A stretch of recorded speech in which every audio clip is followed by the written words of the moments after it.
Direito e Literatura está de volta para debater o tema Homo Sacer. Antes de a gente trazer essa questão do Homo Sacer para a contemporaneidade, nós temos bastante material para isso, né? E a própria literatura que vocês trouxeram, me parece que é importante pegar os traços originários dessa questão, né? Por exemplo,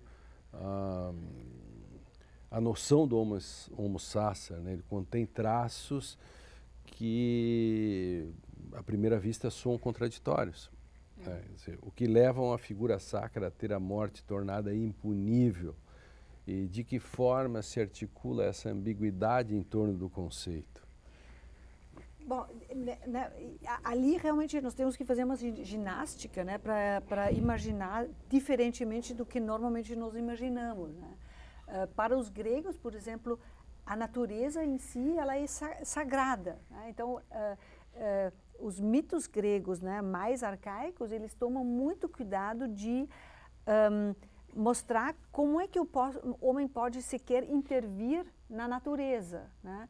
Tocar a natureza, ou seja, com a charrua, cortar a terra, cortar uma árvore, né? Tudo isso são coisas que tocam o sagrado. Então, aí sempre tem ritos que relegam a interferência, né? Primeiro a uma pessoa inferior, depois a faca, depois ao machado, etc. Aí a gente enterra o machado e compensa, né, esse mal que foi feito. E, aliás, Homo Sacer é uma figura jurídica do direito humano que faz parte do direito da indenização, né? Ou seja, da interferência numa ordem que não deveria ter acontecido, né? Então, o Homo Sacer na antiguidade muitas vezes é confundido com o bode expiatório, que é diferente.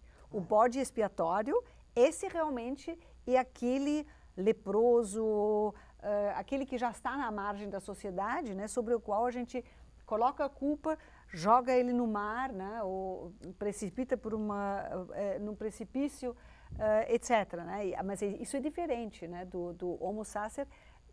No direito humano, o patrono, né, o superior, hierarquicamente superior de uma antiga ordem, né, que não pode ser julgado por uma ruptura de contrato que ele cometeu com um inferior, né? E por isso é entregue à natureza sagrada, que agora os deuses vão dar conta dele. Os deuses vão decidir quem ele é, porque os homens não podem mais, ele se colocou fora, né? Ele violou, né, a ordem jurídica dos seres humanos, ele caiu fora do contrato. Não seria contemporaneamente uma mistura disto? Que eu não posso julgar a questão da natureza, enfim, por tais e tais circunstâncias, com a descartabilidade. Hoje, digamos, o marginal, o preso, enfim, aquilo que são os depósitos de refugiados, de apátridas, etc., eles são descartáveis, Aqui há dois elementos. Um, sem dúvida, é esse. O outro é a ideia de que o direito retira dessas pessoas a sua tutela. Ele retira das pessoas a sua tutela. De tal forma que o sujeito é lançado à sua sorte. Não é? Se alguém o matar, a ideia é de que assim os deuses quiseram. Não é? Então, é um pouco o meu caso aqui, né? Foi entregue. Mas isso está diretamente associado para nós hoje, né, temos um fenômeno revisitado, não é? Uma espécie de não reconhecimento, de déficit de reconhecimento. Uma pessoa que está, digamos, aquém das características, das qualidades necessárias para reconhecer essa pessoa como alguém digno de direitos. Por isso a figura da não pessoa. Né? Então esse discurso reacionário que diz assim, direitos humanos só para humanos direitos, tem a ver com isso? Bandido bom é bandido morto, quer dizer, de antemão tu já tira toda a tutela e, portanto, esse é um sujeito descartável por si só. Exatamente, é uma questão que afeta não o fato, a pessoa, afeta a pessoa. Por isso que o direito penal do inimigo é um direito penal voltado a um determinado grupo de pessoas, pessoas com determinadas características. Só que isso se projeta no nosso dia a dia, a questão das prisões. Essas pessoas não são vistas como pessoas iguais a nós. É uma outra categoria de pessoas, é um pouco nosso Quincas Beldar. Não são importantes, elas não detêm os mesmos direitos. São outsiders, estão por fora. Estão fora de... Guantánamo é um pouco também isto, Se é um déficit de direitos que aquilo acaba sendo absorvido. O problema todo é como isso se dá. Alguns fenômenos se dão em sociedade quase como um pacto silencioso, ninguém fala e aquilo acontece. Outros, como é o caso do fenômeno do terrorismo, há todo um processo de justificação teórico disso, que acompanha medidas de Estado mais autoritárias. Guantánamo é um pouco isso, há todo um processo de justificação da existência de Guantánamo que é formalizado e é aceito pelo direito, o que torna curioso o fenômeno, Ou seja, nós legitimamos aquilo que a democracia sempre prometeu que não existiria mais, ou seja, qualquer categorias, democracia, Que qualquer democracia coloca. E tem um detalhe também, que em todos esses casos que vocês arrolaram agora, nós temos condições que excluem de antemão a figura jurídica do homem sácer. O que ela pressupõe? Ela pressupõe a crença profunda e a vida, que mostra que tem uma natureza que é mais forte do que aquilo que o homem pode construir. Portanto, nós podemos largar, tem espaço para largar alguém na natureza. E quando nós falamos dos refugiados, os refugiados eles não são mandados para a natureza, eles são mandados para campos de confinamento, porque não tem mais lugar que não pertença a alguém, que não seja controlado pelo homem. Por isso, nós perdemos totalmente a sensibilidade pela sutil construção jurídica do homo sacer, que alguém se debater com a natureza na antiguidade é uma coisa bem diferente da nossa natureza, que já pertence a todo mundo, que não tem espaço para alguém se instalar ou construir sua vida no diálogo com as forças cósmicas. Tu dizias, a Catherine falava que de antemão você o exclui.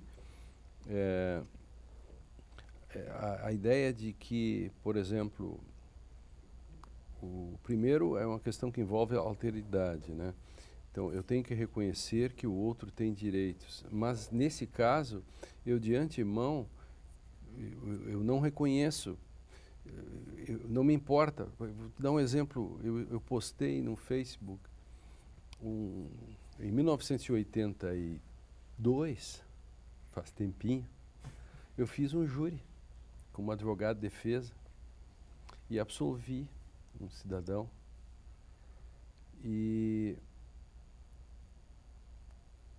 alguém, um hater assim, posta no Facebook, defensor de bandidos,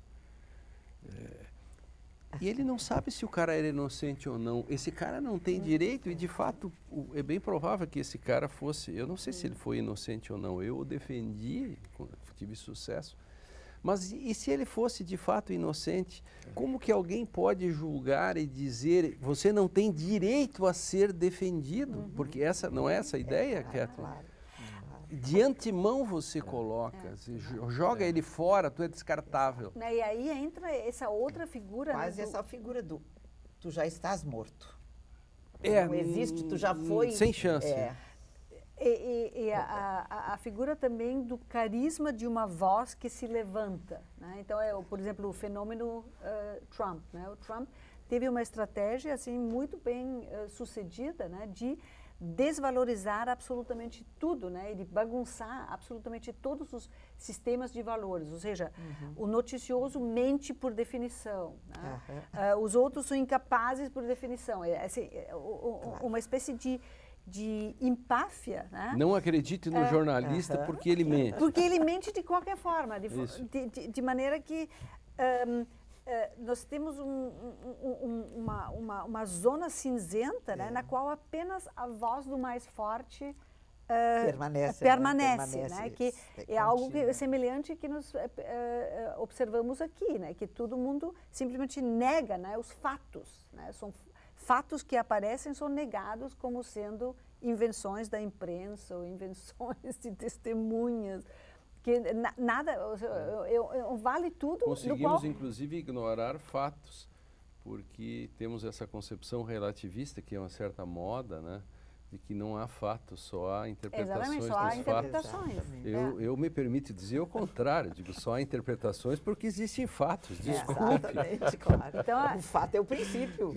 Então, a voz que mais, né, que fala com mais disfarçatez é a voz que vai adquirir aquilo que o Agamben chama de carisma, ou seja, aquele valor aurático, né, que se cria em torno da pessoa, que ela é invulnerável, e por não ser vulnerável, né, ela deve ter alguma coisa, né, pseudo-divina, né, ela deve ter alguma algo coisa sacral.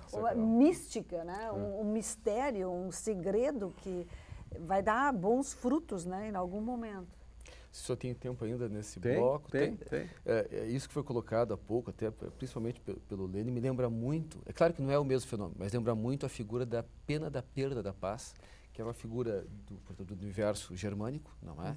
Em que uma pessoa, uma vez sofrida essa pena, retiravam dela a tutela e ela era, portanto, estava exposta a todos. Retiravam o nome de família, o patrimônio, a família virava as costas, a sociedade inteira ela era colocada para fora do burgo, não é? Que daí faz surgir a figura segundo, isso também é controvertido, né? Mas segundo muitos autores, a figura do lobisomem estaria associado justamente a essas pessoas que passavam a viver no bosque, não é? No entorno da cidade, como animais, né? E aí com fome, por vezes atacando fazendas ou animais de criação, não é? E comiam os animais in natura. E o interessante é que vem exatamente ao encontro que o Lênin colocava, uma vez que a pessoa se tornava isso, já não interessava mais o que ela fazia ou deixava de fazer, ela era isso e seria isso para sempre. Ela já estava nominada ali e pronto. Exatamente. Isso é uma reemergência, né, de um velho esquema imaginário que vem do tempo do homem sácer, né? Porque em Roma e em Atenas havia uma separação muito nítida, né, entre o exército, né, os júvenes, né, que podiam verter o sangue, e os senhores que tinham que observar todo o ritual, a fidelidade ao contrato, a fidelidade à veracidade da palavra, etc. Né?